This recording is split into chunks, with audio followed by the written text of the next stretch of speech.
Boa tarde, Paulo. Sim? Podes começar. Bom dia a todos. Peço desculpa que estou aqui numa situação imprevista de todo, que é aqui no Santo da Serra, nesta bela Ilha da Madeira, mas estamos numas condições de tempestade verdadeiramente adversas, que eu até passo aqui a mostrar. Isto é uma coisa realmente extraordinária, que podem ver aqui como é que está o tempo nesta parte da ilha. E infelizmente estou sem internet, de maneira que só posso participar nesta conferência pelo meu telemóvel em 4G, para estar aqui presente com todos vós. Talvez que no papel de moderador vai ser difícil para estar o tempo todo, e com a minha promessa que assim que ficar esta situação resolvida, estão aqui os técnicos, posso-me ligar através do meu portátil. Bem-vindos a todos e é um prazer estar aqui com todos.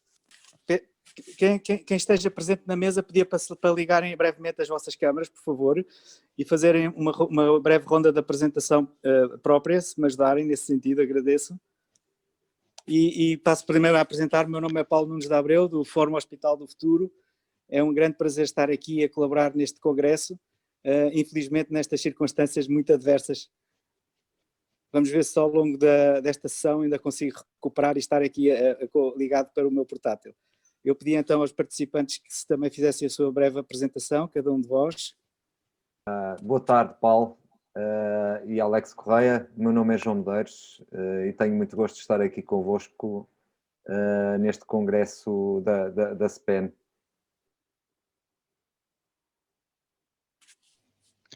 Muito boa tarde a todos. O meu nome é Alex Correia. Eu trabalho no Departamento de Avaliação de Tecnologias de Saúde do Infarmed e é também para mim um gosto estar aqui no congresso e participar neste terceiro painel. Boa tarde. Bem-vindo. Peço desculpa que não consigo ouvir, não estou com uma boa recepção de áudio, não estou a conseguir ouvir bem as apresentações. Bem-vindo, bem-vindo.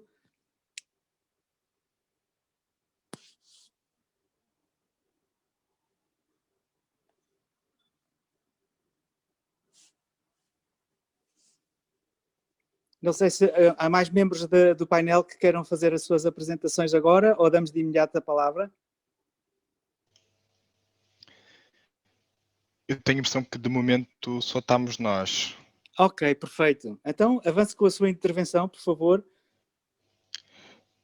Não sei se eventualmente iriam passar o vídeo inicial. Eu posso começar se estiver de acordo. Deixa ao seu critério. Muito bem. Eu agradeço a intervenção.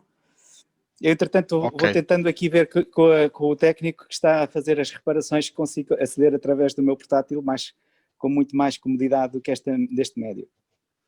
Passo então a palavra. Obrigado. Antes de mais, se for possível então partilhar aqui o ecrã.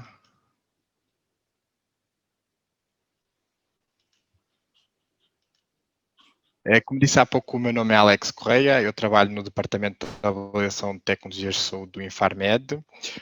Antes de mais, gostaria de agradecer pelo convite à SPEM, na pessoa do seu presidente, para estar presente neste terceiro painel, onde vamos debater inovação, investigação e regulação.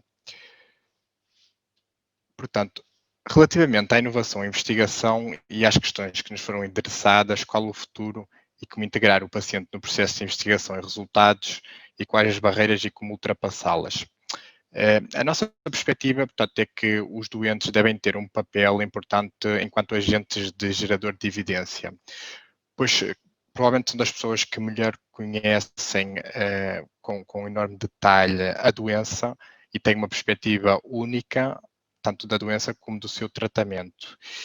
E consideramos que é importante, portanto, que haja processos validados e estruturados para identificar as preferências e perspectivas dos doentes, de modo a que seja possível orientar e priorizar a inovação e investigação, nomeadamente em áreas com necessidades médicas não satisfeitas, que as suas perspectivas, portanto, possam ser incorporadas na investigação e desenvolvimento dos medicamentos, por exemplo, no desenho de ensaios clínicos ou no aconselhamento aos fabricantes na fase de investigação e desenvolvimento, e que a informação possa também ser capturada nos ensaios clínicos, de modo a ser posteriormente valorizada pelos decisores. Portanto, existe um projeto suportado por fundos europeus, que é o Paradigm, que tem vindo a trabalhar nestes três domínios, por assim dizer. E o objetivo é que sejam desenvolvidas ferramentas para que, efetivamente, as perspectivas e preferências dos doentes possam ser incorporados nesta fase de investigação e desenvolvimento. Igualmente importante, portanto, é o papel ativo, e cada vez mais importante, é um papel ativo na produção e divulgação de informação credível, que nós consideramos que os doentes devem estar envolvidos. A título de exemplo, deixo-vos aqui uma revista científica bastante conhecida, que publicou um artigo sobre, portanto, os medicamentos utilizados no tratamento da esclerose múltipla, e onde uma das secções do artigo faz referência a como é que os doentes estiveram envolvidos na construção deste artigo, por assim dizer. Portanto, eles foram, dois doentes foram convidados a rever o manuscrito e, portanto, a desenvolver uma pequena secção que deixa algumas dicas para os doentes. Outro tópico que temos também para discussão neste painel tem a ver com a regulação, qual é que é o seu papel e qual é que é a sua eficácia na defesa do cidadão. Eu dividi aqui do nosso lado direito do ecrã a regulação em 4 grandes áreas, pode ser dividido de outras formas. Eu, para efeitos deste painel, entendi que seria uma forma adequada. A primeira grande área onde se possa dizer que existe uma intervenção dos reguladores é logo na investigação e desenvolvimento dos novos medicamentos, seja nos estudos pré-clínicos ou clínicos. E, neste aspecto, a principal intervenção dos reguladores prende-se com a garantia da segurança dos participantes nos ensaios clínicos. A fase seguinte tem a ver com a avaliação da autorização de introdução no mercado do medicamento. Portanto, todos os medicamentos da esclerose múltipla são obrigatoriamente avaliados pela Agência Europeia do Medicamento. Nestes dias tem-se ouvido falar muito desta agência por causa da avaliação das vacinas para a pandemia Covid. Portanto, como disse, os medicamentos da esclerose múltipla são sempre avaliados por esta agência. A decisão depois cabe à Comissão Europeia e nesta etapa do processo o que é avaliado, portanto, é a qualidade, a segurança e a eficácia dos medicamentos. A fase seguinte, portanto, um pouco mais nacional ou local, tem a ver com o acesso do medicamento aos doentes e o seu posicionamento no arsenal terapêutico. Eu desenvolvo as minhas funções nesta fase, portanto, o que é feito nesta etapa, basicamente é uma avaliação da necessidade ou benefício clínico dos novos medicamentos que foram aprovados e o seu posicionamento no arsenal terapêutico. Portanto, devem ser utilizados em primeira linha, segunda linha, ou quais é que eventualmente serão os equivalentes que existem. Igualmente importante, uma fase que é, portanto, que está na alçada dos reguladores, tem a ver com a monitorização de segurança e gestão do risco.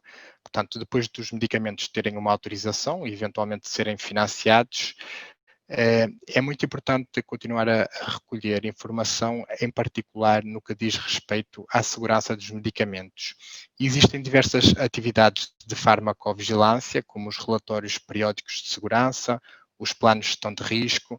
Os reguladores, por vezes, obrigam os fabricantes a desenvolver os que nós chamamos os Post-Authorization Safety Studies, portanto, são estudos alargados pós-autorização para avaliar com mais detalhe a segurança dos medicamentos e, eventualmente, outras atividades de farmacovigilância, como a avaliação de eventuais reações adversas dos medicamentos.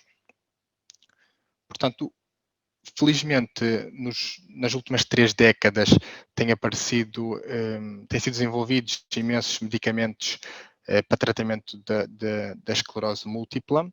Existem muitos outros que se encontram ainda em desenvolvimento e que surgirão nos próximos anos.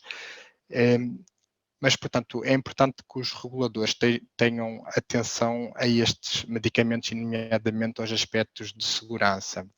Acontece por vezes que são detectados aspectos da segurança dos medicamentos depois de serem lançados para o mercado e aprovados, e por vezes é necessário ou alterar a população-alvo a que se destinam, eventualmente desenvolver medidas adicionais de minimização do risco específicas para os doentes ou profissionais de saúde, ou eventualmente, se chegarmos a essa situação, os medicamentos podem ser retirados do mercado.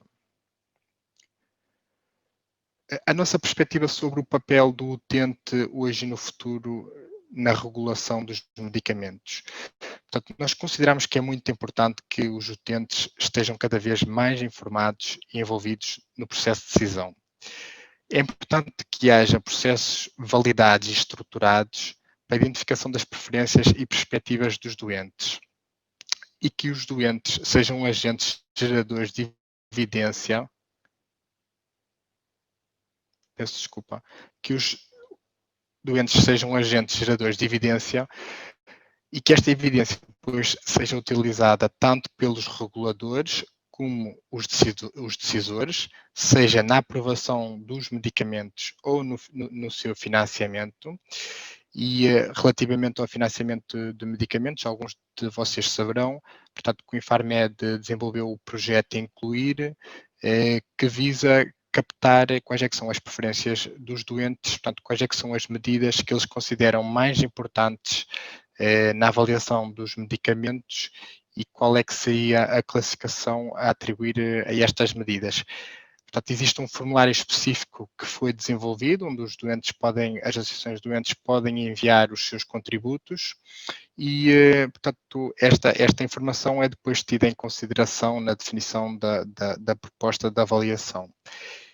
Esta evidência gerada pelos doentes é igualmente importante no desenvolvimento de guidelines de tratamento e normas de orientação clínica e, como dissemos há pouco, consideramos muito importante que sejam, portanto, os doentes, quando utilizam os medicamentos, que tenham um papel ativo na notificação de reações adversas a medicamentos, porque eventualmente irão beneficiar todos os doentes que estão a utilizar este medicamento. Existe também um projeto europeu, portanto o PREFER, que visa desenvolver metodologias para a participação dos doentes ou associações de doentes no processo de decisão. Como falei há pouco, o Infarmed desenvolveu o projeto Incluir, que muitos de vocês conhecerão. Este projeto visa trazer para a avaliação de financiamento as perspectivas dos doentes, portanto, trazer e valorizá-las. Muito obrigado. Não sei se têm algumas questões, estarei disponível para responder agora ou no final, quando entenderem mais oportuno. Ok. Pronto, então o risco que eu tenho é de continuar como moderador é muito alto, porque posso ficar agora sem internet outra vez. Não sei se passávamos então a palavra de imediato ao orador principal, o Dr. Pedro Oliveira, que está em Copenhaga, certo, Pedro? Estão-me a ouvir? Está perfeitamente. Já nos está a falar de Copenhaga, ótimo. Certo?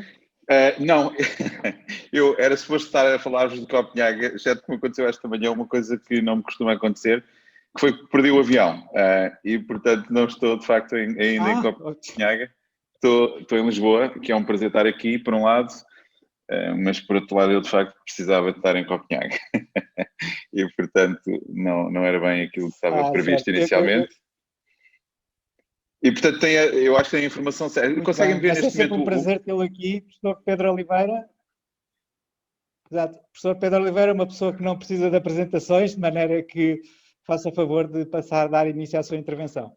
Eu, entretanto, peço desculpa se, entretanto, a minha internet cair e vou tentar acompanhar-vos pelo telemóvel, ok? A apresentação está visível, Pedro.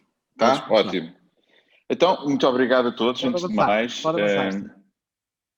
E conseguem-me ouvir bem e, portanto, ótimo. Antes de mais, muito obrigado pelo convite. É um prazer estar aqui a falar sobre um projeto que é muito importante para mim. E se me permitem uma nota pessoal, é particularmente importante para mim estar aqui pelo convite de ter vindo de um antigo professor meu, de uma pessoa que me influenciou bastante, o engenheiro, o professor Alexandre Guedes da Silva foi meu professor no Instituto Superior Técnico quando ambos por lá andávamos, não é? Ele como o professor mais novo, penso eu, que eu tive no curso, e portanto uma pessoa que acabou por influenciar muitos de nós, de tal maneira que eu próprio acabei professor. E certamente naquela altura, longe de mim pensar que hoje nos encontraríamos aqui num fórum destes a discutir este tema, não é? A participação dos doentes na saúde, nos tratamentos, mas se me permitem esta palavra especial ao Alexandre, por quem tenho a maior das admirações. Para vos falar hoje de um projeto que nós começámos aqui em Portugal, o Patient Innovation, e começámos um pouco por acaso. Eu confesso que andava a estudar outras coisas, não estava realmente a pensar em estudar saúde, e para vos dar um enquadramento das coisas que eu fazia, se calhar até começava por mostrar exemplos de outras indústrias, para vos mostrar depois como é que chegámos à saúde e à importância dos doentes no desenvolvimento de soluções inovadoras para eles próprios. No fundo, o que nós fizemos foi, a certa altura, uma plataforma que permite a doentes de todas as doenças partilhar com outros doentes em qualquer parte do planeta soluções inovadoras que tenham desenvolvido para si próprios. E antes de nós começarmos a fazer isto na saúde, nós andávamos a estudar outras indústrias. E basicamente, por exemplo, eu andava a estudar a indústria automóvel, onde o Sr. Ford tinha feito uma contribuição muito importante ao desenvolver o chamado Modelo T, não é? Foi o primeiro carro a ser produzido em massa, o que foi ótimo porque muita gente pôde comprar este carro que vê na imagem, uma vez que ele era produzido numa linha de montagem, portanto, produzido a um relativo baixo custo, e isso permitiu que muita gente o pudesse adquirir. Obviamente, os carros eram completamente standardizados. Ele até tinha aquela expressão famosa de que o carro pode ser da cor que o meu cliente queira, desde que seja preto. E, portanto, não fazia muito sentido para o produtor sair deste modelo. Sendo que foi muito interessante que alguns dos compradores iniciais imediatamente tivessem percebido que o que tinham comprado do Sr. Ford não era completamente satisfatório para os problemas que tinham e que tivessem começado a fazer modificações. E é assim que surge, por exemplo, o primeiro carro para andar na neve. O primeiro snowmobile foi uma modificação feita por alguns agricultores que viviam na parte norte de Michigan, onde nevava muitos meses por mês, e perceberam que o carro com aquelas características não resolvia o problema. E, portanto, imediatamente adaptaram o carro para que ele pudesse andar na neve e assim surge o primeiro carro para andar na neve. Ou surge o primeiro trator, a primeira carrinha de caixa aberta. Surgem, aliás, algumas das coisas que vêm aí na imagem, que não são sequer modelos que tenham depois vingado. Vemos, por exemplo,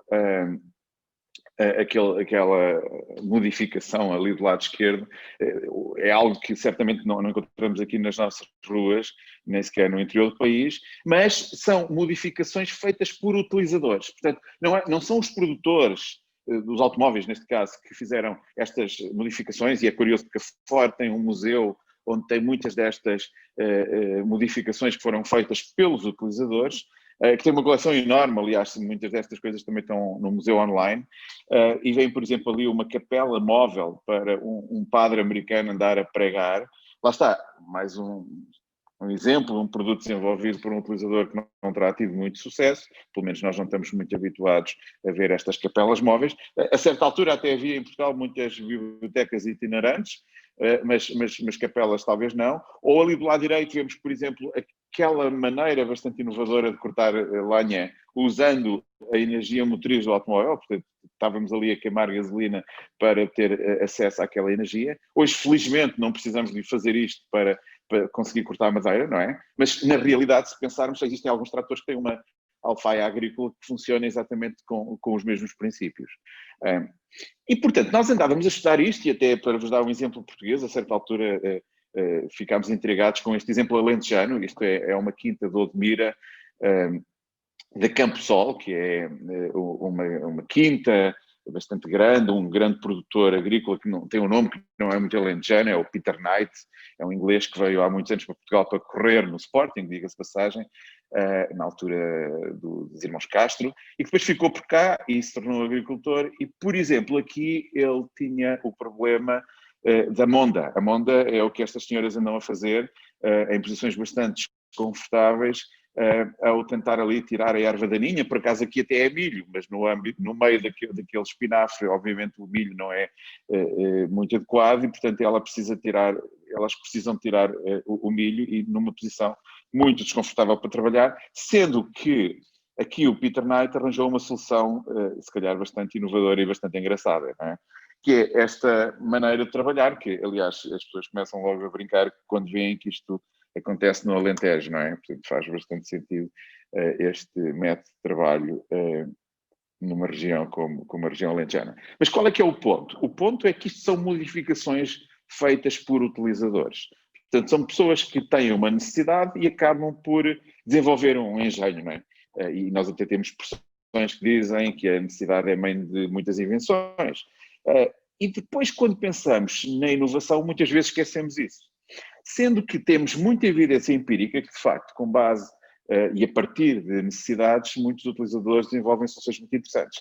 Nós, por exemplo, aqui agora vemos na imagem o que um agricultor chinês conseguiu fazer, não é? Este agricultor percebeu a certa altura que, em vez de ser ele a transportar a mala, podia perfeitamente ser a mala a transportá-lo a ele. E o que ele fez, na versão mais básica, que é aquela que ele está ali a utilizar, foi misturar uma scooter, não é? Uma scooter elétrica com uma mala, fazendo-lhe um buraco no meio. Veem que a solução não é muito sofisticada. Mas acabou por conceber um produto novo. Acabou por conceber aquelas malas que hoje compramos, se quisermos, nos supermercados, nos aeroportos, por exemplo, e que obviamente são muito mais sofisticadas que a solução que ele próprio está a utilizar. E estão a ver, durante muito tempo nós andávamos a estudar, por exemplo, estes casos, nós chamamos a isto inovações de utilizador, que em alguns casos são levadas para o mercado e são comercializadas, e quando quem leva para o mercado é a pessoa que inovou, nós chamamos um utilizador empreendedor. Que é, por exemplo, o caso do Sr. Nick Woodman. Certamente conhecem as câmaras da GoPro, e a GoPro basicamente foi a empresa que ele próprio criou. E a história do Nick é interessante, porque basicamente ele é o fundador da GoPro, que teve imenso sucesso, bem que agora está a ultrapassar uma fase menos boa, mas se pensarmos na história deste produto, o que é que acontece na origem? Acontece que o Nick era basicamente uma pessoa que gostava de fazer outdoors.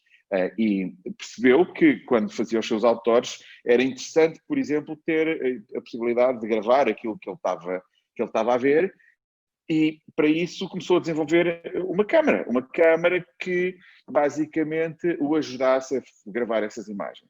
Ele fez isso para ele próprio. Mais tarde percebeu que aquela solução era tão boa que era uma pena se ele ficasse como o único utilizador. E, portanto, basicamente, ele passou a pensar como é que podia trazer isto para o mercado, o que ele fez de uma forma bastante bem feita, de certa maneira, porque depois teve grande sucesso e acabou por tornar este produto um produto de sucesso global. E a isto nós chamamos utilizadores inovadores. E reparem, estou-vos a dar alguns casos, alguns com mais sucesso, outros com menos sucesso, alguns mais idiotas, como este que vemos na imagem. Este aqui, se calhar nem conseguimos perceber exatamente o que é que isto é. Se eu vos perguntasse o que era, enfim, se calhar a maioria não ia ser capaz de adivinhar que isto era um laptop privacy protector, ou seja, uma maneira que alguns utilizadores arranjaram de utilizar o laptop, o computador portátil, em sítios públicos em grande privacidade. E eu estou a dar este exemplo porque, de certa maneira, na nossa investigação durante muito tempo, quando nós falávamos de inovadores, de utilizadores, aparecia sempre alguém com um exemplo mais ou menos ridículo como este. A dizer-nos que, pois, os utilizadores fazem coisas como isto, não é? Coisas que dá para dar uma gargalhada, mas que basicamente não são para ser levadas a sério. E se querem que vos diga, foi isso também que me aconteceu quando eu comecei a pensar que se calhar este fenómeno também tinha importância na saúde. Quando eu comecei a dizer, se calhar os utilizadores, os doentes, os cuidadores, se calhar conseguem desenvolver soluções que lhes façam bem, que permitam melhorar a sua qualidade de vida, de uma maneira ou de outra, as pessoas se riam e diziam, sim, lá na minha terra há umas mesinhas que são desenvolvidas, uns chazinhos que fazem certamente bem, não é? Um chá de limão com mais qualquer coisa não pode fazer mal. E, portanto, as pessoas sorriam e andavam para a frente, ignorando o papel dos utilizadores na inovação, neste caso dos doentes. E depois eu fiquei, eu próprio, bastante intrigado quando conheci o Taylor. O Taylor é a pessoa que vê na imagem, é um inglês que, por acaso, também é engenheiro, e ser engenheiro aqui é bastante relevante para o que ele fez a seguir, mas que, enfim, é um doente. É um doente, ele tem um síndrome de Marfan, é uma doença que eu não tentarei aqui explicar, mas um dos problemas que ele tem, que é importante nós aqui percebermos para perceber o que ele fez a seguir, é que a aorta dele não é suficientemente robusta para todo o fluxo sanguíneo que por lá passa. E, portanto, o Taylor, aliás, é um tipo bastante grande, ele já esteve algumas vezes em Portugal e é quase assustador, ele é enorme. A aorta, pelo contrário, não é suficientemente forte, robusta para todo aquele fluxo sanguíneo. E em 2002 o Taylor foi ao médico e disse, e ouviu do médico que, infelizmente,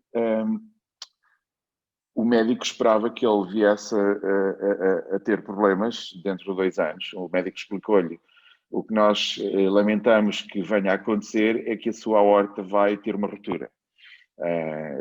Vai ter uma ruptura porque não aguenta todo o sangue que por lá passa e, portanto, isto é mau, porque não há nada que a gente possa fazer para evitar isto. E como deve calcular, uma ruptura da aorta implica que nós antecipamos que possa ter cerca de 2 anos de vida.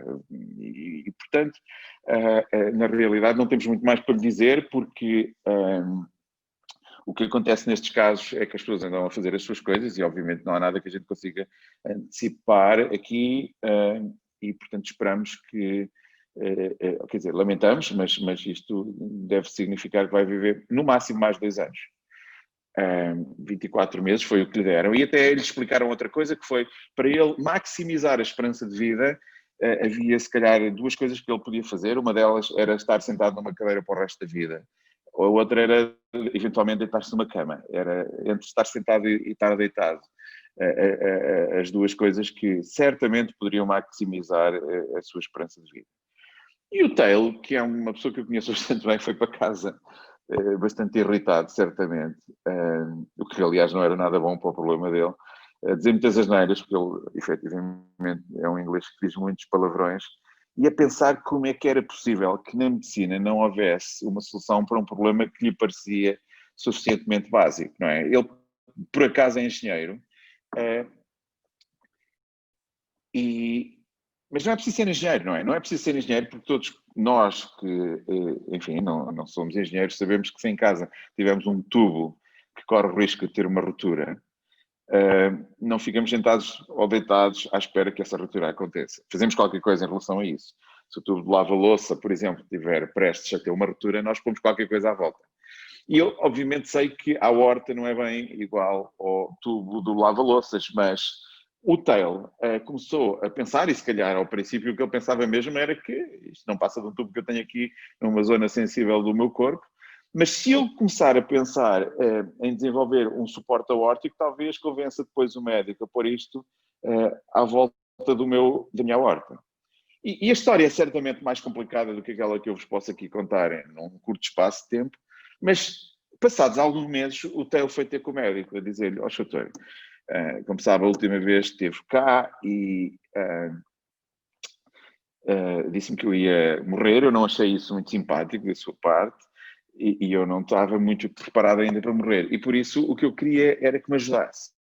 Queria que me ajudasse a meter à volta da minha aorta este device que eu tenho estado a desenvolver, que eu acho que se calhar é algo que a gente pode fazer e que me vai permitir viver mais alguns anos.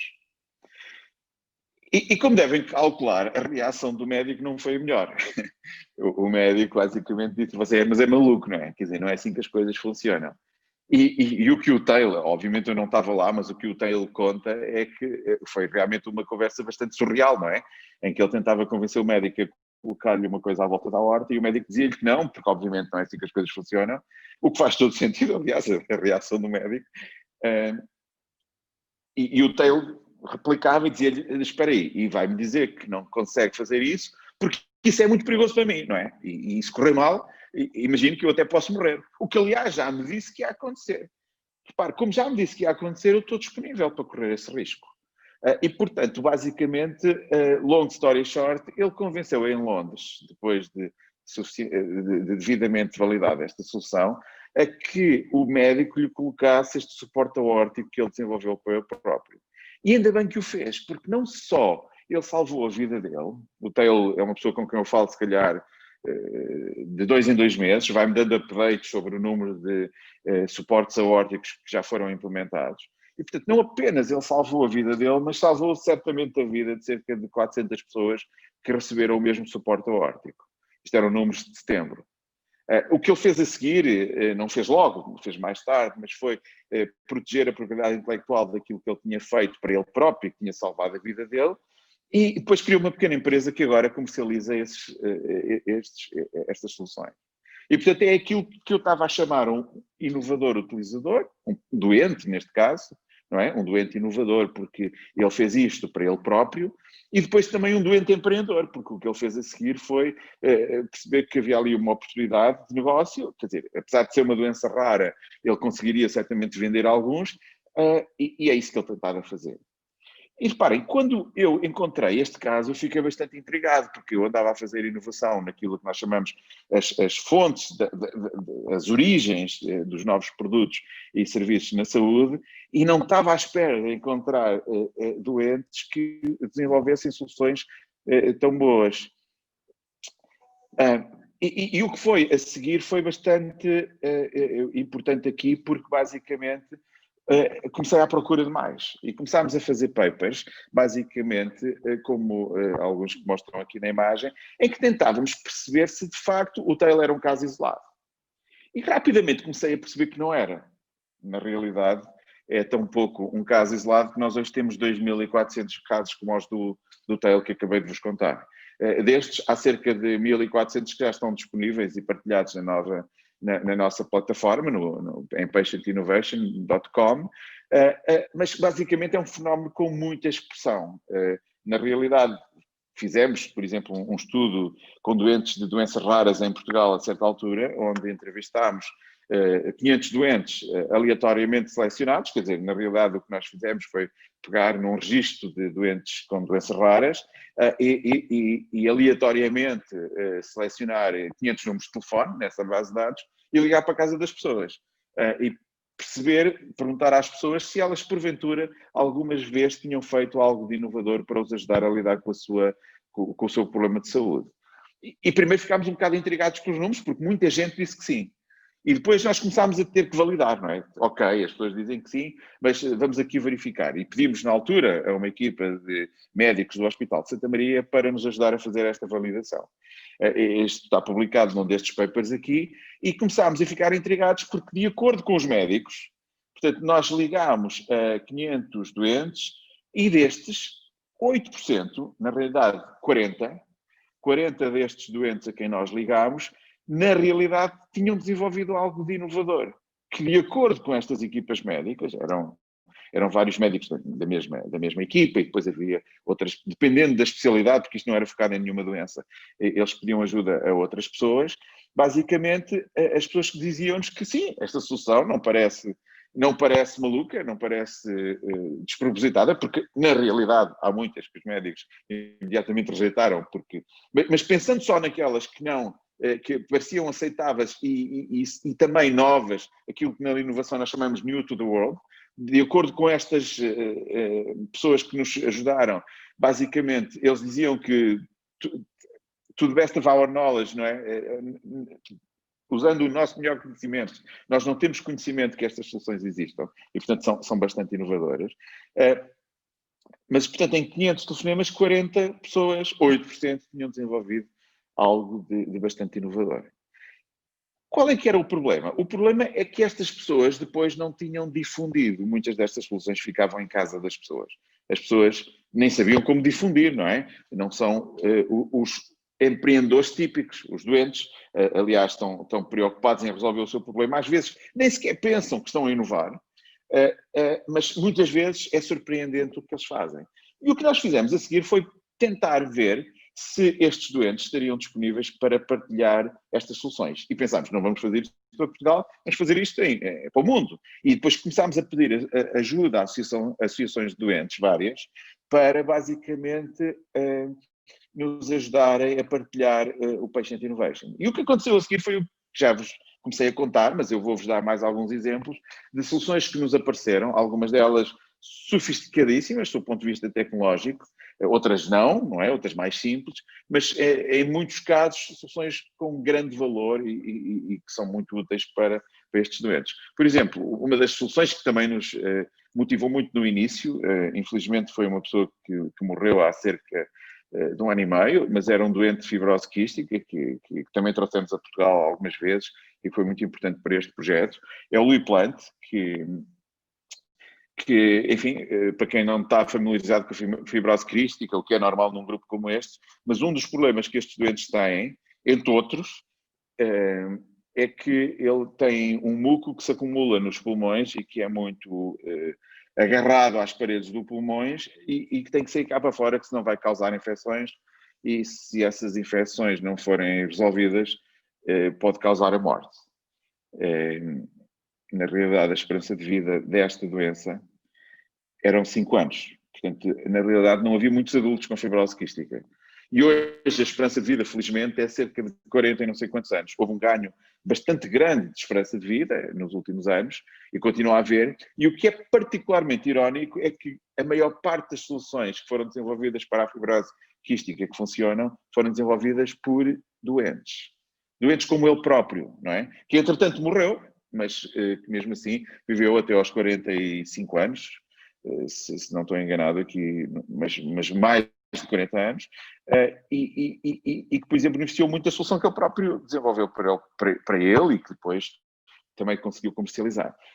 Reparem, o que o Luís fez foi particularmente interessante porque foi um bocado por acaso. Portanto, ele tinha um problema que era o muco do pulmão agarrava-se muito às paredes, como vem ali naquela imagem do canto superior direito. E o tratamento que estas pessoas faziam era um tratamento muito doloroso. Ele diz, eu fazia 4 horas de chest clapping por dia, o que significa que a mãe, chest clapping seja bater no peito e bater nas costas para que este muco viesse cá para fora. Isto era baseado naquilo que se chama o princípio da garrafa de ketchup. Reparem, o que se utilizava para que o muco dos pulmões viesse cá para fora era baseado num princípio que não é assim uma coisa muito científica, não é? Quando se fala do princípio da garrafa de ketchup. Como é que nós tiramos o ketchup da garrafa? Bem, o que nós fazemos é bater, não é? E depois, basicamente, viramos ao contrário e abanamos até que o ketchup saia cá para fora. Ele diz, era isto que se fazia às crianças. Às vezes ainda era pior, porque os miúdos tinham que dormir em quartos úmidos, era horrível, e depois de manhã começavam os primeiros tratamentos, em que, mais uma vez, os pais ou os tratadores batiam. Ele diz, eu fazia 4 tratamentos de 1 hora, não é? 4 horas. E era verdadeiramente horrível, porque depois no fim viravam-me ao contrário, eu abanava-me até que aquilo saía cá para fora.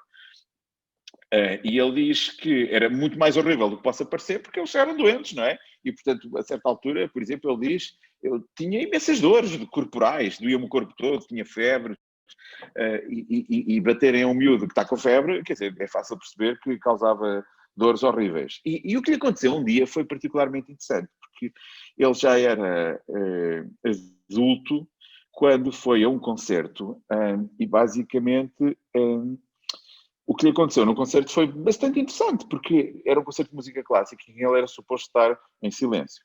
Ele não estava nada acostumado a ir a concertos, mas ele diz, eu comecei-me a sentir altamente desconfortável quando eles tocavam.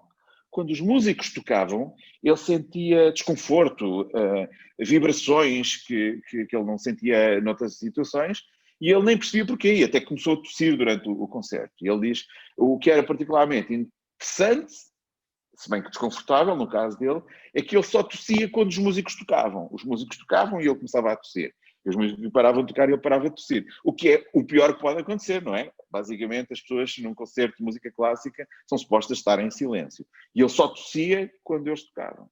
Ele diz que o intervalo já foi um bocadinho desagradável, porque as pessoas à volta dele olhavam para ele durante o intervalo como o tipo que tinha estado a primeira parte toda a tossir, e agora no intervalo não tossia, estava confortável. E ele diz, as pessoas olhavam-me assim de lado, enfim, com vontade de me matar ali na hora. Mas foi ainda pior no princípio da segunda parte. Ele diz, por acaso era Shostakovich, era um andamento acelerado, bum, bum, bum, e ele disse que estava aos saltos, não é? Com as vibrações que ele sentia nos pulmões, e que se calhar as pessoas normal não sentiam da mesma maneira, e teve que sair do concerto e teve uma crise de expectoração à porta do teatro, onde ele estava, e foi para casa a pensar nisso, o que raio é que aconteceu aqui?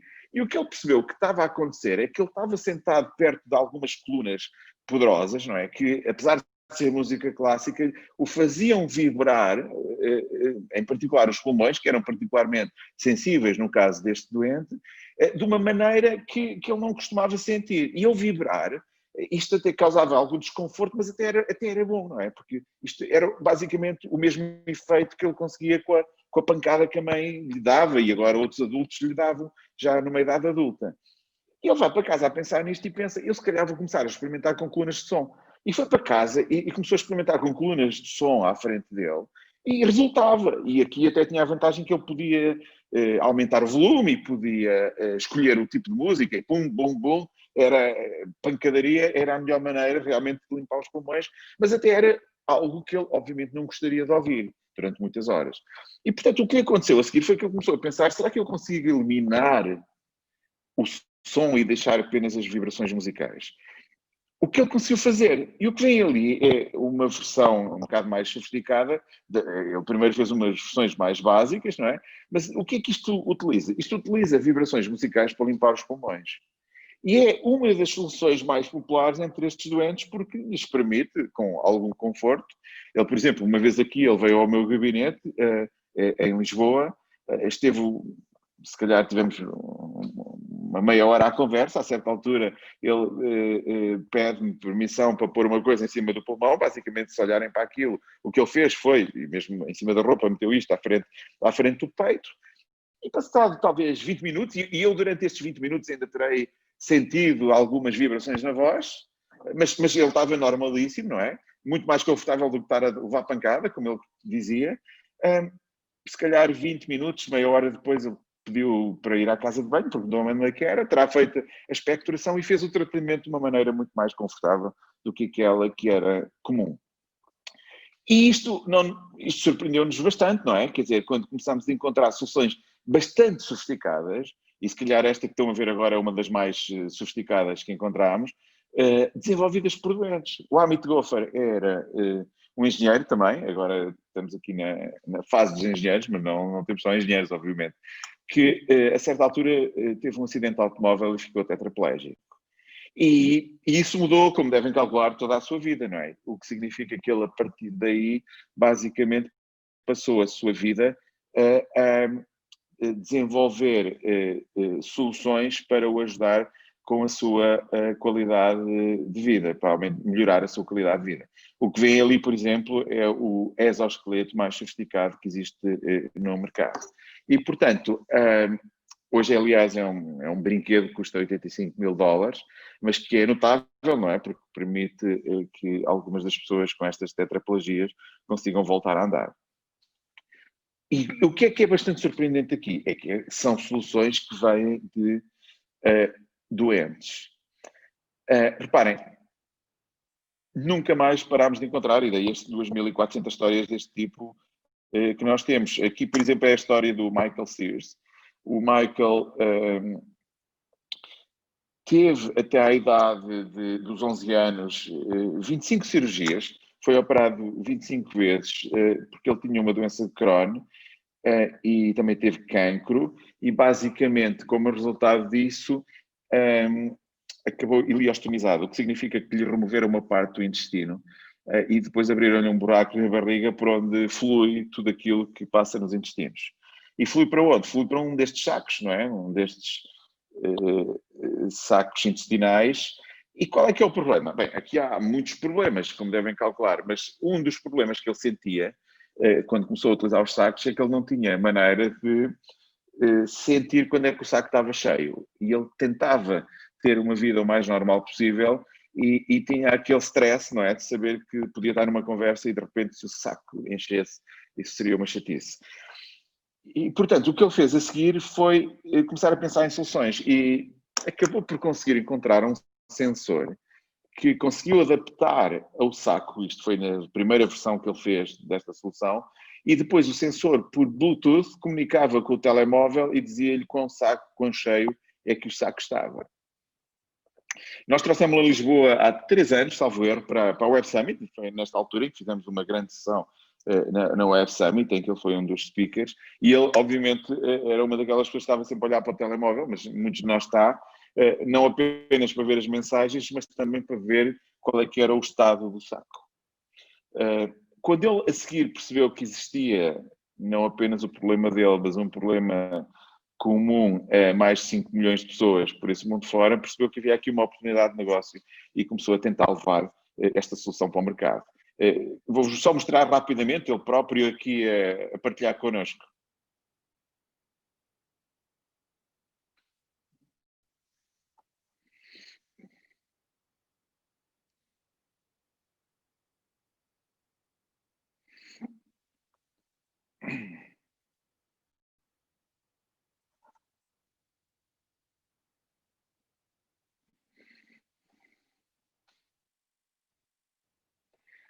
Enfim, portanto, soluções mais ou menos sofisticadas, coisas como exoesqueletos, às vezes comercializadas pelos doentes, que se tornam empreendedores, muitas vezes não comercializadas de todo, porque estamos a falar de doentes, não é? Portanto, não estamos a falar de pessoas que tenham necessariamente motivação para fazer o que quer que seja em relação àquela solução, ou sequer que percebam que o que desenvolveram para si próprio tem um imenso potencial, mas noutros casos, aliás, soluções que hoje são comercializadas por grandes empresas farmacêuticas ou empresas de equipamentos médicos, como o exemplo que vê.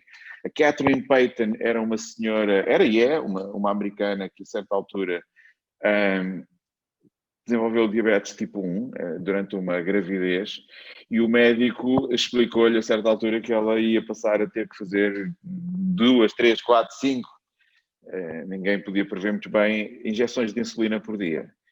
E quando o médico lhe disse aquilo, ela ficou em pavor, porque basicamente explicou ao médico que não ia conseguir fazer isso, porque tinha medo de agulhas e enfim, resistiu bastante à ideia. O médico também resistiu à ideia de não fazer os tratamentos e explicou-lhe, ouça, isto é uma opção. Infelizmente estes tratamentos de insulina salvam vidas, não é uma coisa... Infelizmente não, felizmente. Mas infelizmente o seu problema não torna isto optativo.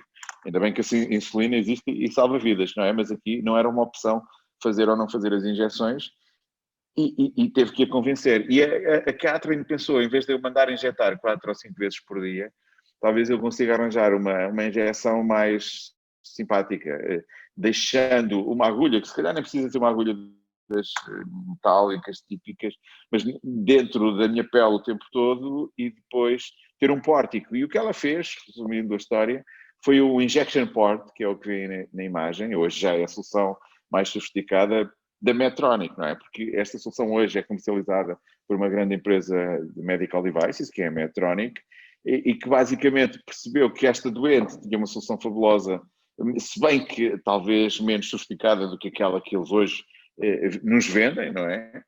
Isto hoje é um best-seller da Medtronic, que vende milhões por semana. Esta coisa pode ficar na pele 4, 5 dias e depois tem que ser removida e colocada outra, mas é obviamente um grande avanço em relação a andar a levar uma quantidade de injeções todos os dias. E qual é que é a história? Portanto, às vezes os doentes desenvolvem soluções muito inovadoras pelos próprios e acabam por encontrar quem tenha interesse em comercializar. E neste caso a Catherine encontrou uma grande empresa de equipamentos médicos. Noutros casos, as pessoas não querem sequer comercializar. O Gisbert é um holandês que visita o nosso site praticamente todos os dias e que tem uma história curiosa. Ele também, infelizmente, teve um acidente, ficou tetraplégico e está sempre a tentar desenvolver soluções ou a procurar soluções para aumentar a sua qualidade de vida. Só para vos mostrar aqui um pequeno vídeo e também para vos dar a ideia das coisas que a gente recebe, não é? No site, recebe material tão interessante como este vídeo que eu vos vou mostrar aqui no caso do Gisbert Chase.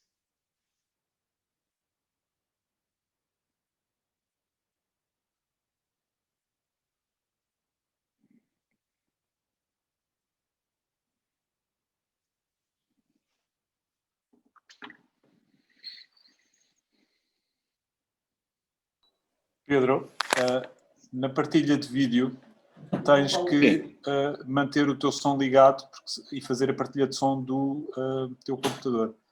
Portanto, quando aparece, não veem quando aparece o som. ecrã da partilha, tens que clicar duas boxes em baixo, da esquerda e da direita, desculpa. Senão não funciona. Eu é que peço desculpa, porque ainda por cima, como estou com headphones, nem sequer o som ambiente passa, mas então deixem-me aqui tentar resolver o problema. Portanto, se eu fizer partilha de som, exato. Aqui. Na caixa de partilha. Eu acho que já está resolvido. Vamos lá tentar outra vez. Hello, my name is Gisbert Nijhuis. Está a passar? Alexandre? I live in Amsterdam. Hello, Digam-me my se não name is estiver a Gisbert funcionar. Nijhuis. I live in Amsterdam and I've been paralyzed for over 20 years now. Can only move my head and a bit of my shoulder. And in these 20 years I've been searching for a lot of solutions to everyday problems. Like for example the cushion I'm sitting on to prevent pressure wounds. This photo camera that I can shoot with by moving my arm a little bit. In my bed I have a head controlled computer that I control with the dot on my head. And latest is the back support, which has exactly the shape of my back. And most things I find I place on my website, lazyworks.com, and also on Patient Innovation. Este vídeo é em inglês, mas basicamente para vos dar uma ideia do tipo de coisas que as pessoas fazem, do tipo de coisas que as pessoas nos submetem ao site. Neste caso, o Gisbert tem também o seu próprio site, onde ele partilha estas soluções, depois ele partilha e pesquisa muitas coisas no Patient Innovation, mas muitas vezes soluções simples. E neste caso ele não está minimamente interessado em comercializar nada, não é? Ele não quer partilhar para ter benefícios financeiros, falo sem nenhuma perspectiva comercial. Isso, aliás, acontece com, não sei se a maioria das pessoas, mas com um número larguíssimo de casos que nós temos. Eu acho que a maioria das pessoas, na realidade, começa assim, e na realidade também é normal que ao longo da vida a própria posição das pessoas em relação a comercializar ou não vá mudando, não é? As pessoas, obviamente, é perfeitamente legítimo que o doente, a certa altura, primeiro até acho que pode partilhar tudo gratuitamente e depois começa a perceber que até existe interesse comercial naquilo e, portanto, que ele, obviamente, seja beneficiado se aquilo alguma vez vier a chegar ao mercado e que ele próprio tenha interesse em fazer essa comercialização.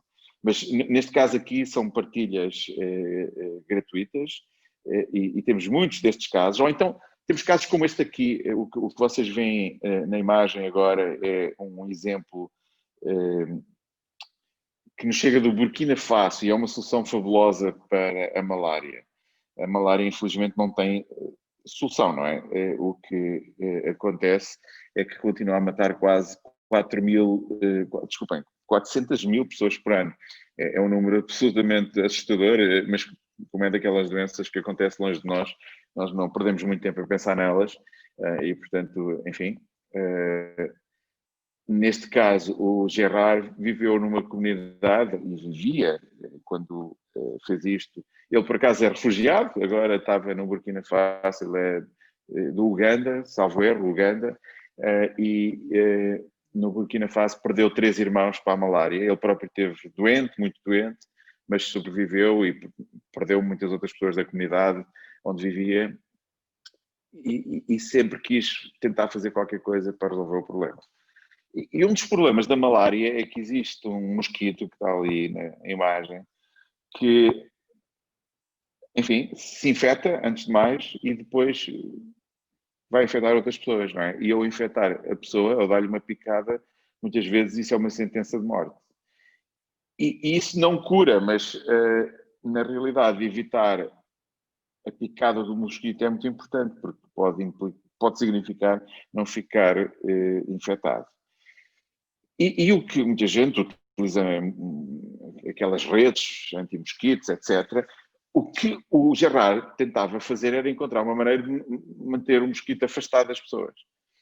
E sem querer, uma vez percebeu que havia algumas plantas no sítio onde ele vivia, na comunidade onde ele vivia, que tinham esta característica interessante, que eram repelentes de mosquito. E na realidade até tinham um cheiro agradável para as pessoas, mas para os mosquitos não. E quando ele percebeu que encontrou um repelente daqueles mosquitos, percebeu que o que ele tinha que fazer a seguir era tentar encontrar uma maneira de disseminar aquele cheiro. E basicamente o que ele começou a fazer foi a seguir de encontrar aquelas plantas que tinham este repelente, pensar em maneiras de disseminar o cheiro e percebeu que podia fazer sabão. Na verdade o sabão já estava feito, ele podia, se esmagasse o sabão e misturasse aquilo com estas plantas, conseguia fazer um sabão agora misturado, que basicamente permitia manter aquele cheiro, aquele perfume que é repelente para os mosquitos. Também percebeu que conseguia fazer isto facilmente porque produzir aquele sabão era barato, relativamente barato. Ele consegue fazer uma barra gigante que depois pode ser fatiada deste sabão por 50 cêntimos americanos, mas dólares, mas não muito diferente do euro, não é? E, portanto, um baixíssimo custo. Uma barra destas dá para uma família quase durante um ano, dependendo, obviamente, da família. Mas começou a produzir este sabão e teve, a certa altura, sorte, porque a Gates Foundation deu-lhe algum dinheiro para ele fazer este sabão, e a estimativa é que ele possa salvar cerca de 100 mil vidas, o que é absolutamente notável, até ao fim deste ano. Não sei exatamente se esta estimativa é otimista, eu acho que é, na realidade, e que ele não vai conseguir chegar a estes números, mas independentemente de serem 100 mil ou de serem só metade, percebemos que tem um impacto absolutamente extraordinário na vida de muita gente. E reparem, mais uma vez, uma solução que vem de um doente ou de um cuidador, se quiserem. Aqui ele esteve doente e depois, basicamente, mais do que para ele estava a fazer isto para outras pessoas. E, portanto, nós tínhamos uma quantidade de soluções, algumas delas que chegavam ao mercado com um preço, porque eram comercializadas pelos doentes ou por uma empresa. Outras delas eram gratuitas. Esta é uma delas. Esta é um dinamarquês que não é... Tem alguns problemas de visão. Ele não é cego, se bem que a solução é boa também para pessoas com cegueira total, mas ele tem tunnel vision e tem muitos problemas de visão. E, por exemplo, uma das coisas que ele não conseguia distinguir, como aqui no exemplo das imagens, era quando tinha duas latas à frente, não conseguia perceber qual é que era de sumo de tomate ou de sopa. E, obviamente, é importante saber, antes de abrir a lata, qual é que é aquela que nós queremos abrir.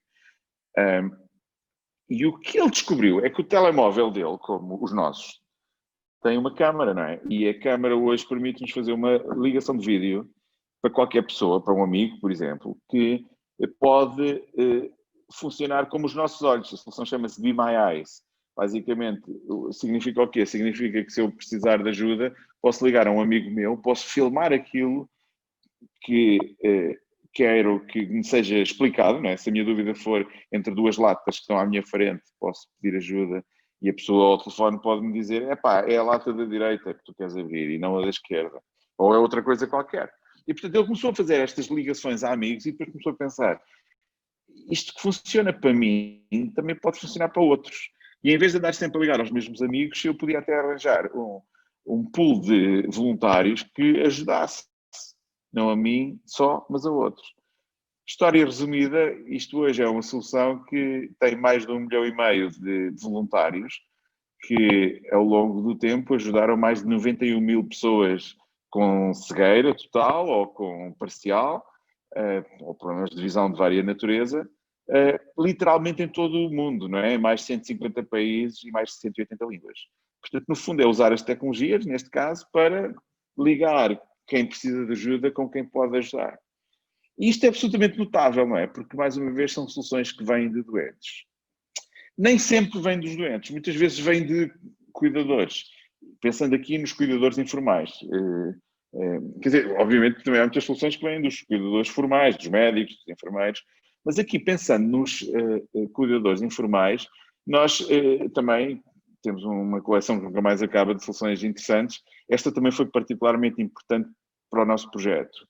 É uma solução portuguesa, a Joaquina é uma senhora do Porto que tem um filho que é o Gonçalo, que tem um síndrome de Angelman, uma doença complicada, com muitos problemas, e que implicava, por exemplo, que o Gonçalo, com 8 anos, ainda não se levantasse e não conseguisse andar. Andar, nem pensar, ele não conseguia sequer manter-se de pé, nem sequer tinha massa muscular ou motivação para se conseguir pôr de pé. E, portanto, era um miúdo que era bastante esponjoso, todas as oportunidades, deitava-se no chão e a mãe não conseguia motivá-lo para nada. E este slide é extraordinário porque é talvez o slide mais antigo, é de certeza o slide mais antigo que eu tenho nesta coleção, com esta fotografia que eu mostrei muitas vezes ao longo dos últimos anos. E que tem a solução da Joaquina, como bem, é uma solução muito simples. O que aconteceu à Joaquina foi que num sábado à tarde, assim como este, foi a uma festa de anos. E foi com o Gonçalo ia numa cadeira de rodas, como ele só ia sempre que ia a algum sítio, não havia outra maneira de o levar.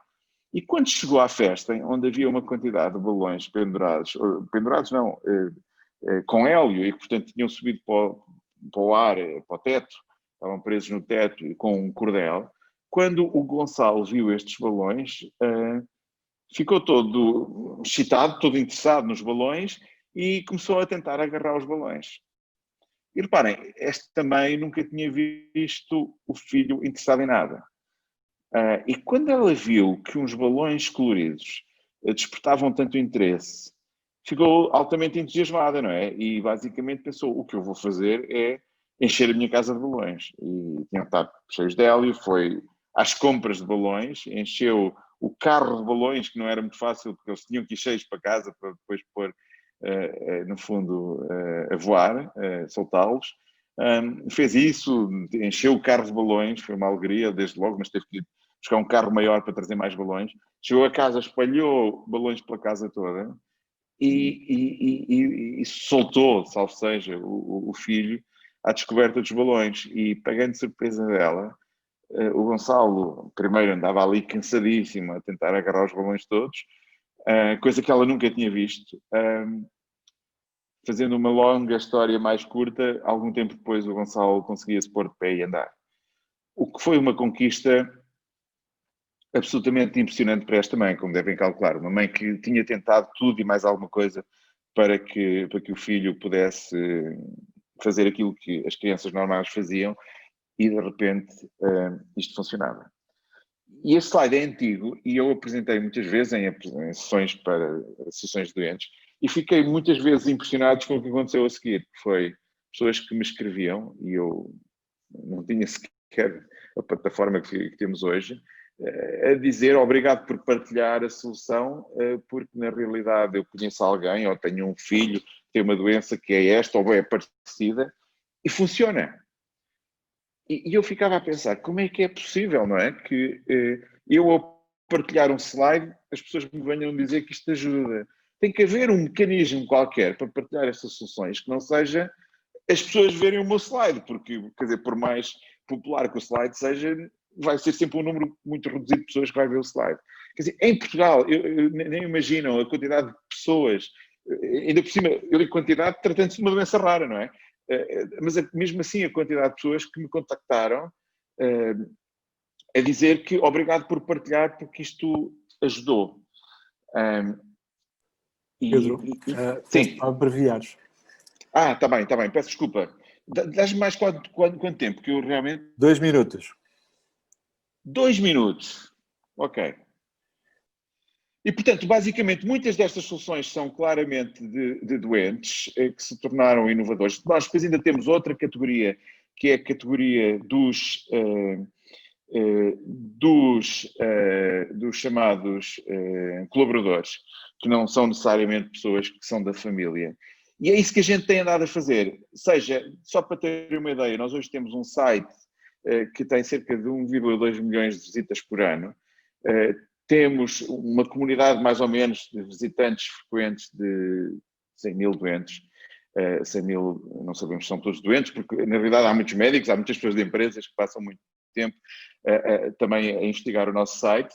Temos tido bastantes apoios, não é? Felizmente estes números de submissões é porque há muita gente que divulga o projeto e depois muita gente que se interessa em nos ajudar, é um non-profit, portanto ninguém ganha dinheiro com isto.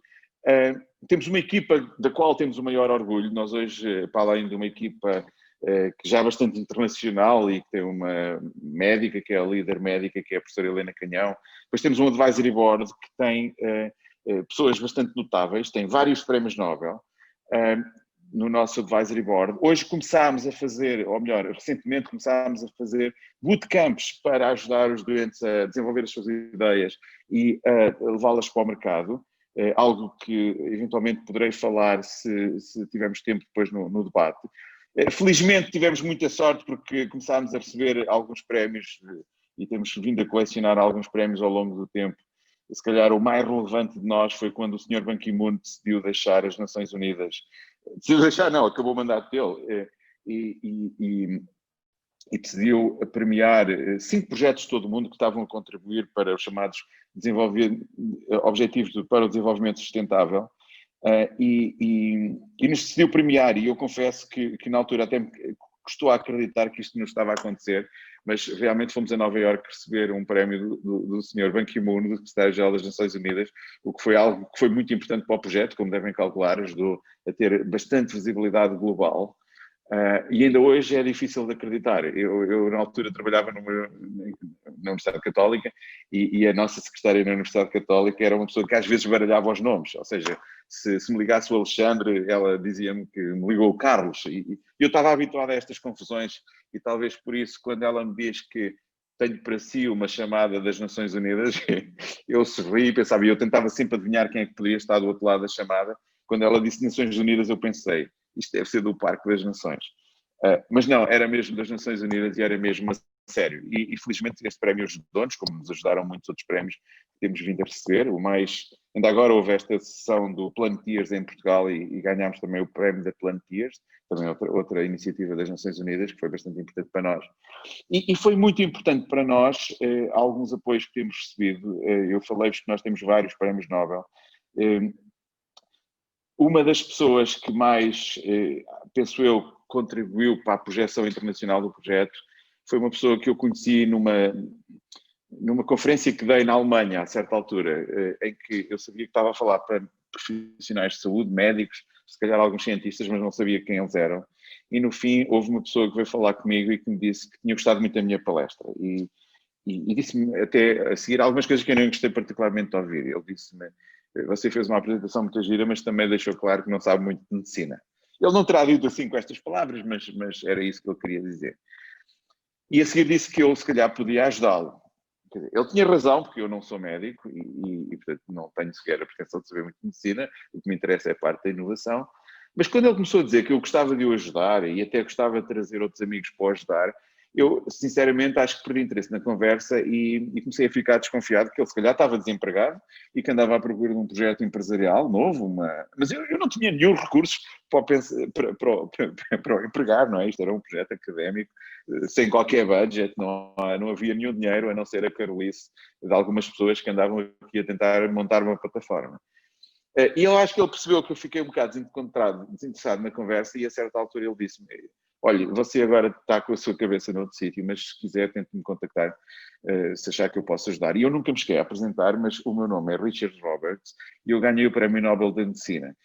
E eu há bocado, quando estava a dizer que podia trazer outras pessoas para o projeto, eu estava a pensar naquilo que eu chamo os meus Nobel Friends, outros prémios Nobel, E se calhar até outras pessoas que não são prémios Nobel. E ele trouxe o Aaron Chichanova, que é um prémio Nobel de Israel, ou trouxe, por exemplo, o Bob Langer, que não é um prémio Nobel, mas, por exemplo, é o fundador de uma empresa na qual temos ouvido falar muito recentemente, que é a Moderna, porque tem a vacina agora quase a ser lançada para a Covid-19, que é um cientista de Boston, do MIT. E porquê é que eu estou com esta conversa? Porque ele, obviamente, tem ajudado. Eu lembro-me sempre do que ele me disse a seguir.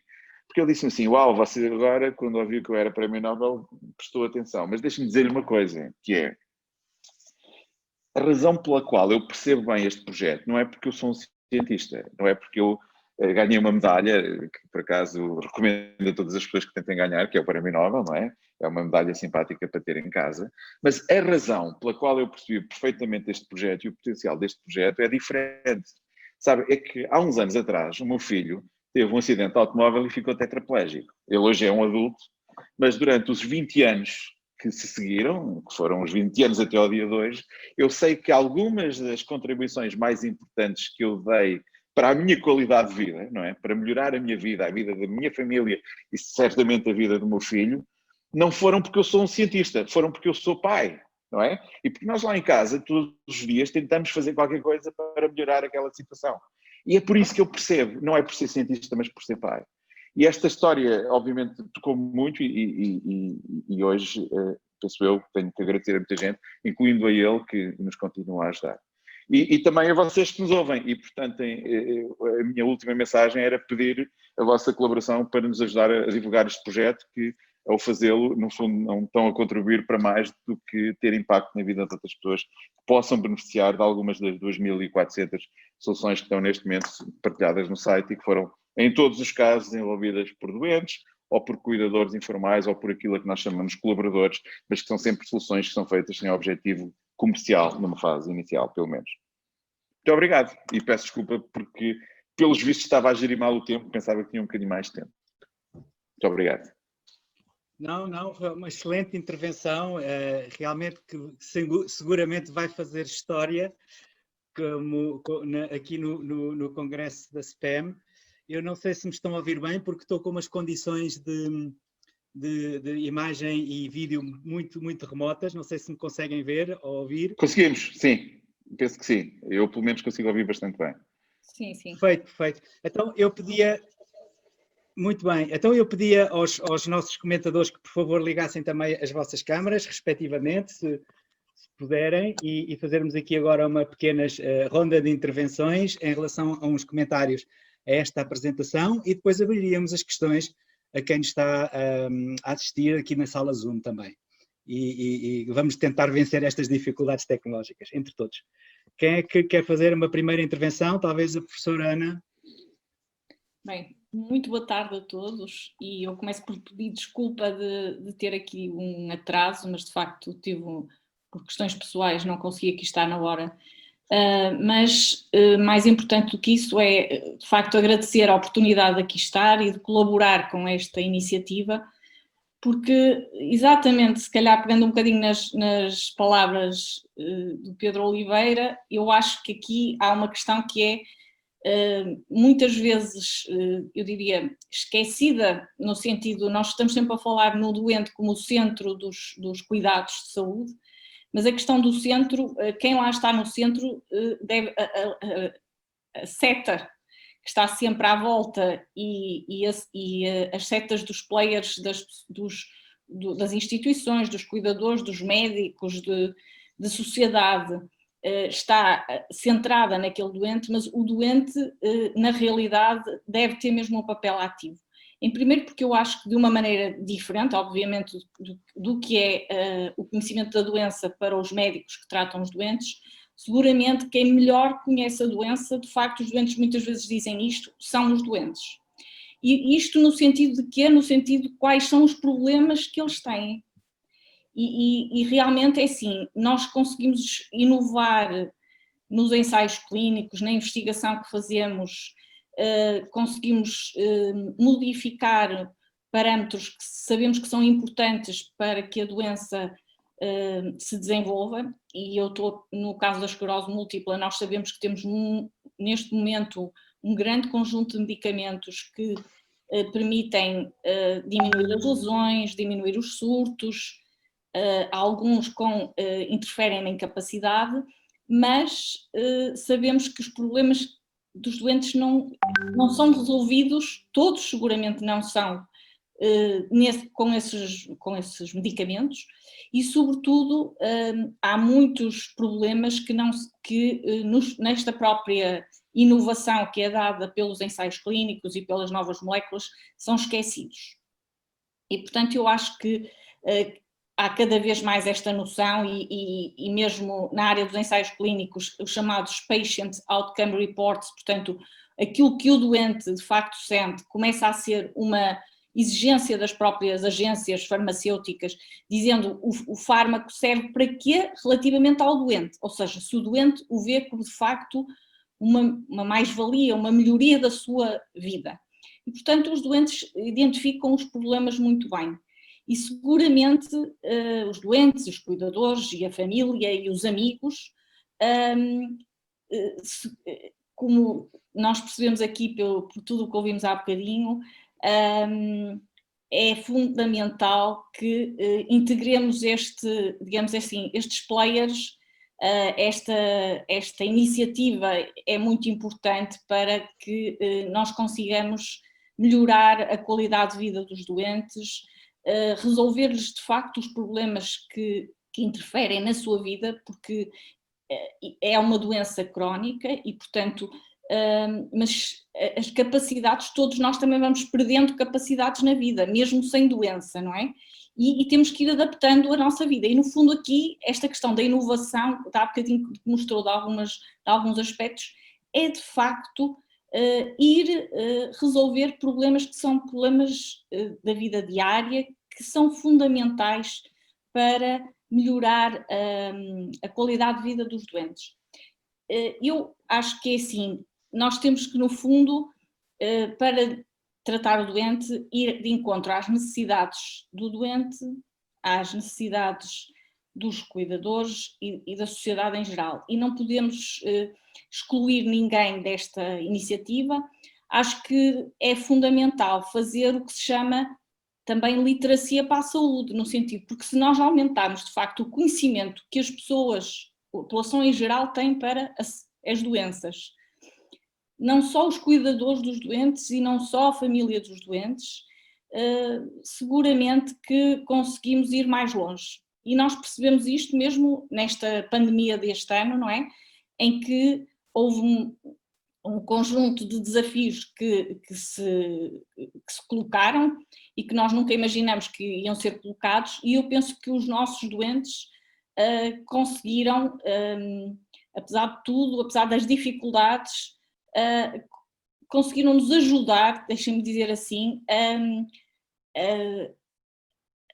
a tratar o melhor que conseguimos os doentes, porque nós tivemos nós como médicos, e eu acho que é importante as pessoas saberem que no início os médicos também, quando aparece assim uma situação nova, não sabem o que é que se deve fazer, mas acho que os doentes, a sociedade e nós médicos aprendemos e com o esforço de todos conseguimos, apesar de obviamente ainda estarmos numa situação muito crítica, acho que relativamente, por exemplo, aos doentes com esclerose múltipla, que é isto que aqui estamos a falar, no geral no mundo nós temos informação de que esses doentes, relativamente, por exemplo, a esta pandemia, a atitude que foi feita em geral, diria assim, levou a que os nossos doentes estivessem protegidos e consigamos tratar os doentes, apesar de os protegermos, e há sempre este balanço entre aquilo que é o benefício e o que é o risco. E é muito importante dar informação. A informação é fundamental. Portanto, eu acho que este tipo de iniciativas que estamos aqui a fazer hoje é fundamental, porque quanto mais informados todos estivermos, melhor seguramente conseguimos chegar a um objetivo que é um objetivo comum, que é melhorar a qualidade de vida dos doentes, tratar esta doença e permitir sobretudo que as pessoas vivam com esta doença, conseguindo os seus projetos e os seus objetivos.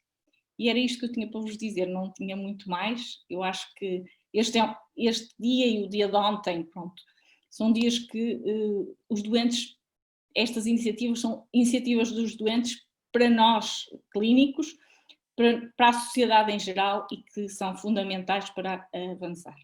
Obrigada.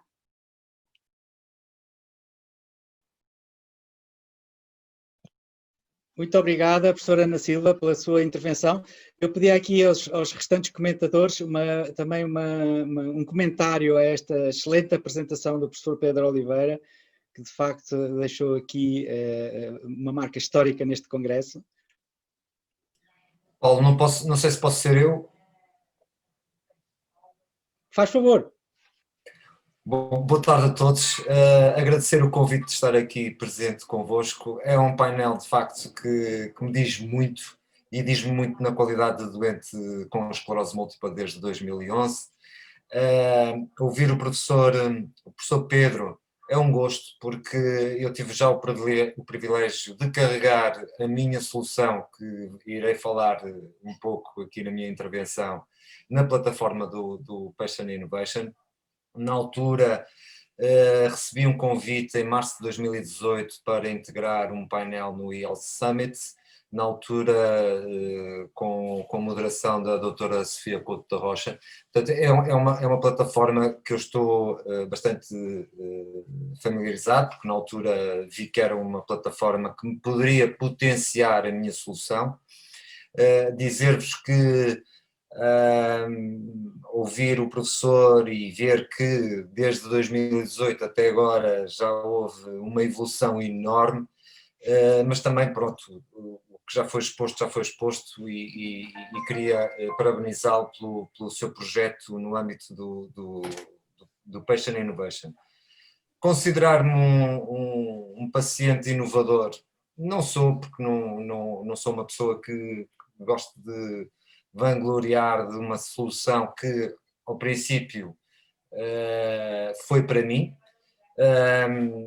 Partiu do pressuposto de eu, como paciente de esclerose múltipla, ter o meu maior problema diário, que era a disfunção da bexiga, ou seja, a recorrência enorme que teria das idas à casa de banho. E através do World vs MS, promovido pela Sanofi, em 2016, fiquei em primeiro com a apresentação da minha solução para pacientes com esclerose múltipla e que tivessem o problema da disfunção da bexiga como mainstream diário, que era o meu. Isto partiu de uma quantidade de apontamentos que fiz durante todo o tempo desde que me foi diagnosticada a doença,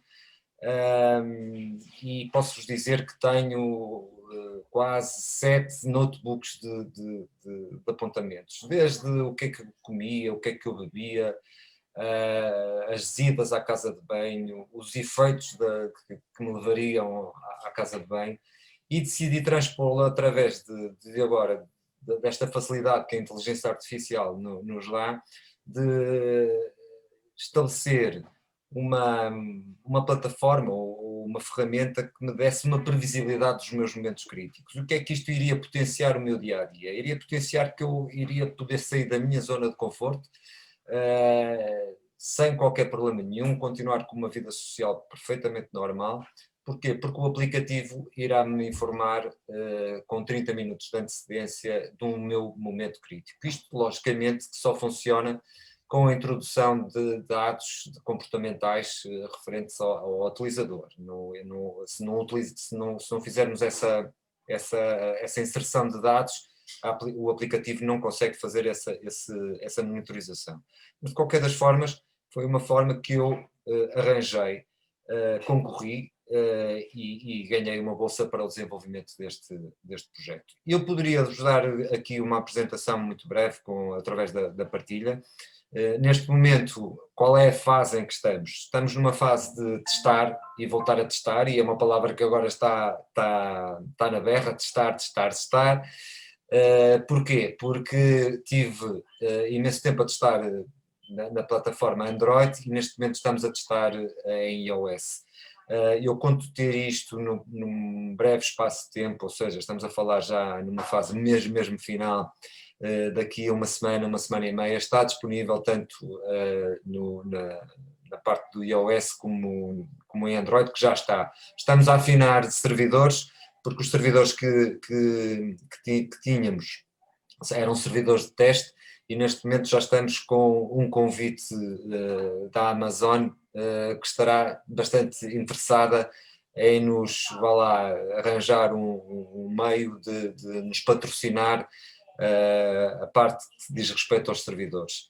Basicamente é assim, adorei a sua apresentação, professor, também gostei muito da apresentação do Alex Correia, partindo do pressuposto que não vimos só falar aqui de inovação e do papel do doente.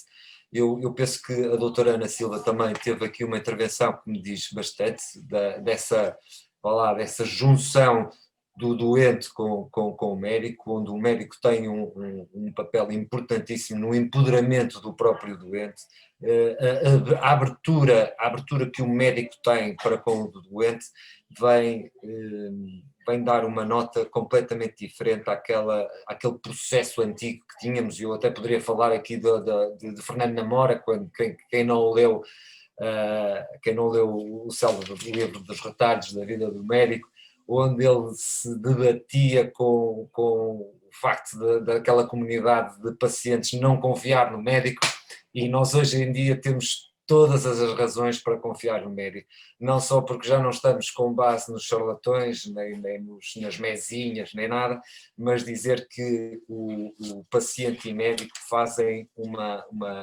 tem que ter uma sintonia capaz para que a disparidade e a persuasão da percepção, do doente e do seu médico seja só uma.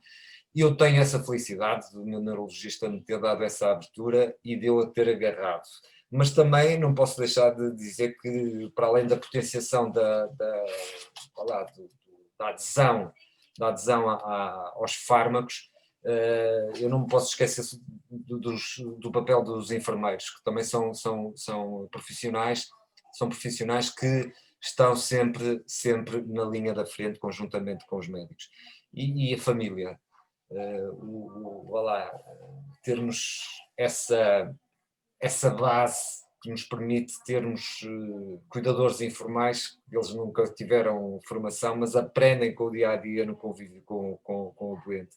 Portanto, envolver a família, a informação na doença e do seu tratamento, os próprios efeitos secundários, muitas vezes, ou seja, o paciente tem que saber disso, pode saber, e é parte de uma educação contínua entre o paciente e o próprio médico, porque o médico também precisa de saber a evolução da doença no doente. E se o doente ficar recolhido naquela conchinha, o médico também não poderá ajudar. É um pouco como o meu aplicativo, que se eu não lhe inserir a informação, ele não me vai poder ajudar. Por outro lado, há também o papel da manutenção, que eu penso que a gestão das expectativas em relação à eficácia terapêutica, eu sei que faço um interferon e sei que não me vai curar da doença, mas vai-me retardar seguramente toda a evolução da doença. E depois o contacto regular, que agora, como estamos num período bastante atípico e no âmbito da pandemia, este contacto com o médico tem até produzido outros efeitos secundários, nomeadamente da saúde mental dos próprios pacientes, ou seja, estas consultas que neste momento, por razões de segurança, estão a ser feitas por telefone, isto é um exemplo, vai melindrar muito isto que nós estamos aqui a discutir e que pode pôr em causa, de facto, todo o papel desenvolvido pelo médico com o seu paciente. Basicamente era isto que o meu contributo que eu queria dar. Eu poderia-vos fazer uma apresentação da solução, não sei como é que estamos em questão de tempo, deixo aqui o tempo é que já está muito curto, João Medeiros, está muito curto essa apresentação. Mas agradecer o facto de ter estado aqui com todos vocês e dar um pouco do meu testemunho no âmbito do Congresso. Obrigado. Excelente intervenção e de facto este é um painel que está de facto muito bem representativo de uma intervenção sistémica. Temos aqui também connosco o Alex Correia de Infarmed, a quem eu pedia a intervenção, um comentário final e depois abrimos rapidamente a intervenção a alguns membros da sala Zoom que queiram fazer alguma questão e depois temos mesmo que fechar, que já passámos a hora limite. Alex Correia, quer intervir um comentário final? Claro, boa tarde novamente a todos. Eu, como já tive a oportunidade de intervir no início, vou ser muito breve. Antes de mais, dar naturalmente os parabéns ao professor Pedro Oliveira pela excelente apresentação. Eu acompanho tudo o que os meus colegas de painel disseram, não vou estar a repetir aqui o que já foi dito. Realço só apenas uma nota como apontamento final. Realmente, portanto, estes congressos organizados pelas associações de doentes são extremamente importantes para divulgar informação e para, portanto, os utentes estarem informados e poderem participar de uma forma muito produtiva em todos os processos e desenvolvimento de inovação. Da minha parte é tudo, muito obrigado e fico ao dispor para as questões que surjam. Muito bem, e então neste momento eu pediria aos participantes que estejam na sala Zoom, se houver alguma questão que pense que possa ser respondida aqui pela intervenção no chat do Zoom, e se não, dávamos Paulo, aqui a sessão por... Também tens a questão no bate-papo. No bate-papo, ok.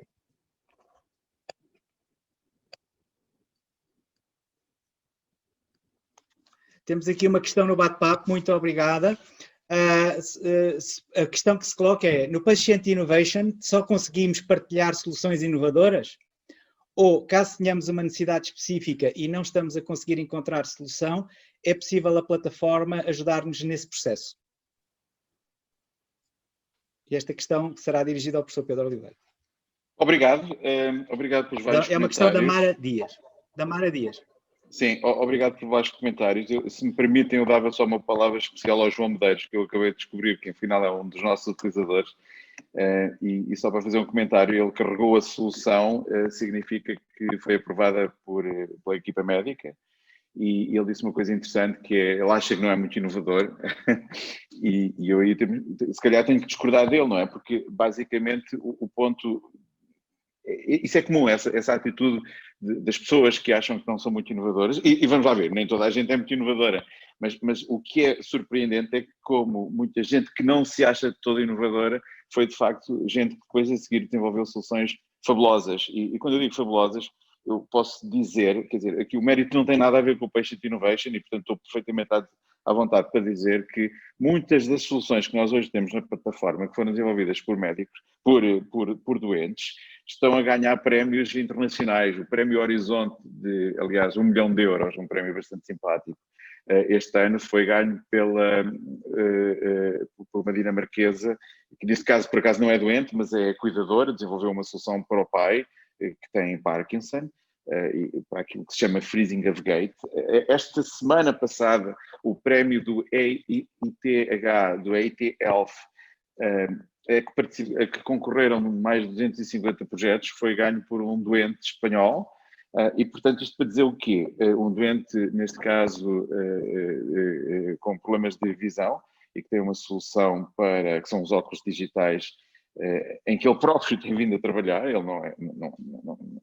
enfim, tem certamente condições e conhecimento para desenvolver aquilo. Foi uma pessoa que nos acompanhou num dos bootcamps que nós tivemos aqui em Lisboa a trabalhar com ele nesta solução. Isto para dizer resumidamente que os doentes fazem coisas fabulosas, mas não fazem todos, naturalmente. E portanto há muita gente que vai à plataforma, tentando responder à pergunta da Mara, não porque tem soluções inovadoras e quer partilhar, mas porque precisamente quer ver as soluções que lá existem para poder beneficiar delas. E, portanto, o que nós fazemos também, muitas vezes, quando as pessoas não encontram, ajudamos a tentarem encontrar. E, portanto, se não encontrar na solução por si uma solução que a possa ajudar, às vezes... Nós temos 6 maneiras diferentes de fazer pesquisas, mas mesmo assim pode haver soluções que escapam, não é? Porque pode ser através da doença, pode ser através da parte do corpo, pode ser a par, ou seja, há vários tipos de maneiras de pesquisar, mas é verdade que às vezes mesmo assim é difícil de encontrar coisas. E, portanto, se nos quiser contactar, nós temos todo o gosto em tentar ajudar, no caso de não conseguir encontrar algo que possa ser útil para si. Ou se pensar que tem uma solução, porque isto é muito comum, que não é inovadora, mas que ainda assim gostava de partilhar, partilhe, porque talvez fique surpreendida. Porque as pessoas normais, não é? Nós não trabalhamos todos a inovação, muitas vezes têm dificuldade em perceber se o que fizeram por eles próprios é inovador ou não. E às vezes é. Às vezes são soluções bastante interessantes e que impressionam bastante os médicos que depois as avaliam. Apesar de quem fez a inovação por excesso de modéstia ou não, achar que não é assim nada de especial. Mas muitas vezes são soluções muito interessantes e com grande potencial. Fantástico. Muito obrigado pelo convite. Eu não sei, eu acho que se calhar estamos sem tempo, só para agradecer também o convite e as palavras do Paulo Nunes da Abreu, para além das palavras da professora Ana Silva e do Alex Correia, e portanto, muito obrigado pela oportunidade para estar aqui. Ainda bem que eu perdi o avião, porque de certa maneira... Foi uma circunstância muito feliz e é realmente de louvar estas iniciativas da SPAM. Estamos em direto no YouTube, portanto, estas conversas e este debate e estes conteúdos que foram aqui partilhados poderão ser vistos por centenas, se não mesmo milhares de pessoas a partir de hoje. E, de facto, um grande bem-aja a todas pela vossa generosidade nas partilhas que aqui fizeram. Foram, de facto, muito, muito enriquecedoras. E dava então por terminado este painel que acho que nos leva a todos mais ricos, no sentido também com uma esperança reforçada no poder da colaboração e no poder da partilha, não é? O segredo está na partilha, como eu ouvi dizer outro dia. Muito obrigado a todos, então. Obrigado. Obrigado. Obrigado.